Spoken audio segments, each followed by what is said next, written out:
ಬೆಂಗಳೂರು ವಿವಿ ಕುಲಪತಿಗೆ ಸಂಕಷ್ಟ. VC professor C Shivraj ವಿರುದ್ಧ ಗಂಭೀರವಾದ ಆರೋಪ ಕೇಳಿಬಂದಿದೆ. ಕುಲಪತಿ ನೇಮಕ ರದ್ದುಪಡಿಸುವಂತೆ ರಾಜ್ಯಪಾಲರಿಗೆ ದೂರು ಕೊಡಲಾಗಿದೆ.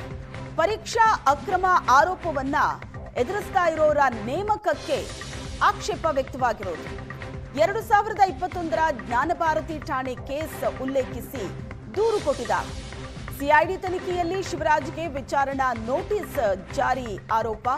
ನಿರೀಕ್ಷಣಾ ಜಾಮೀನನ್ನ ಪಡೆದು ಸೇವೆಯಲ್ಲಿ ಮುಂದುವರೆದಿದ್ದಾರೆ ಅನ್ನೋ ಆರೋಪ ಇದೆ. ಮಾರ್ಕ್ ಶೀಟ್ ಖರೀದಿ, ಟೆಂಡರ್ ಅಕ್ರಮದ ಆರೋಪ, ಅಧಿಕಾರ ದುರ್ಬಳಕೆ ಮಾಡಿ ಸಂಸ್ಥೆಯೊಂದಕ್ಕೆ ಅನುಕೂಲ ಮಾಡಿಕೊಟ್ಟಂತಹ ಆರೋಪ ಇದೆ.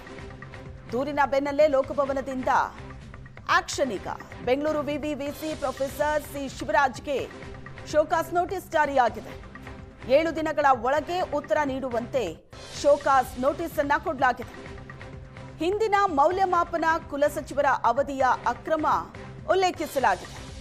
ಮಾರ್ಕ್ ಶೀಟ್, ಕಾಗದ ಖರೀದಿ, ಟೆಂಡರ್ ಪ್ರಕ್ರಿಯೆಯಲ್ಲಿ ಅಕ್ರಮದ ಆರೋಪ ಇದೆ. ಪರೀಕ್ಷಾ ಅಕ್ರಮ, ಅಂಕ ತಿರುಚುವಿಕೆ, ಮೌಲ್ಯಮಾಪನ ಹಗರಣದ ಆರೋಪವನ್ನ ಎದುರಿಸ್ತಾ ಇದ್ದಾರೆ. ನಿವೃತ್ತ ಹಿರಿಯ ಪ್ರಾಧ್ಯಾಪಕ ಸೇರಿ ಹಲವರಿಂದ ಹಣ ಪಡೆದಂತ ಆರೋಪ ಇದೆ. ಹಣ ಪಡೆದು ಉದ್ಯೋಗ ನೇಮಕಾತಿ ಕೊಡಿಸೋದಾಗಿ ಭರವಸೆಯನ್ನ ಕೊಟ್ಟಿದ್ರಂತೆ.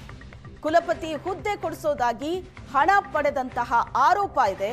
ಲೋಕಭವನ ಪ್ರಶ್ನೆಗಳಿಗೆ ಲಿಖಿತ ವಿವರಣೆಯನ್ನ ನೀಡುವಂತೆ ಸೂಚನೆ ಕೊಡಲಾಗಿದೆ.